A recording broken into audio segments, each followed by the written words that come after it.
En se relevant, l'homme heurta accidentellement la cire d'abeille, qui tomba directement sur le visage de la femme. Voyant que quelque chose clochait, il s'enfuit aussitôt. 1 heure plus tard, le personnel arriva à la maison et assista à une scène horrible. La cire avait séché et bouché la bouche et le nez de la femme. La police arriva rapidement sur les lieux. Au premier coup d'œil, elle trouva le bracelet familier. Cela effraya tout le monde, car quelques jours auparavant, la femme avait eu un accident et avait été heurtée par la chute d'un lustre. À ce moment-là, elle avait du mal à respirer et était de plus en plus émotive. Les policiers durent la tenir par la main pour la réconforter. Après que la femme se soit progressivement calmée, les policiers sortirent immédiatement un scalpel et lui ouvrirent la bouche. Cependant, ils constatèrent que la cire avait pénétré profondément dans la gorge de la femme.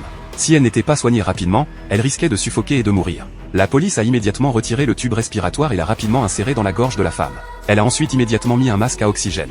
Heureusement, la femme a finalement pu respirer normalement. Mais un problème subsistait, pour faire fondre la cire d'abeille, la température devait dépasser 38 degrés Celsius. Cela risquait de provoquer des brûlures secondaires. Il n'y avait pas d'autre solution. La police a dû l'envoyer à l'hôpital.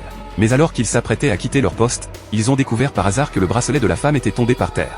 La femme a dépensé plus de 100 millions de dollars américains pour l'acheter. On disait qu'il pouvait porter chance. Contre toute attente, 2 terribles accidents se sont produits après que la femme l'a mis. Pensez-vous qu'il existe vraiment des choses qui peuvent porter chance? Un autre mécanicien a accidentellement heurté la pompe à air en travaillant. En moins de 10 secondes, un homme de 120 cm est passé à 280 cm.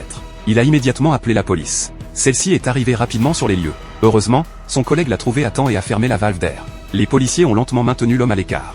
Mais à ce moment-là, le corps de l'homme était rempli d'air. Les policiers voulaient l'anesthésier, mais ils ne parvenaient pas à insérer l'aiguille. Ils ne parvenaient pas à lui injecter de l'oxygène par le nez. Cela a déconcerté les policiers. Voyant que l'homme manquait déjà d'oxygène, il mourrait s'il ne trouvait pas un moyen d'expulser l'air. À ce moment-là, un policier connaissant la médecine a déclaré que la peau près de la 5e côte était la plus fine.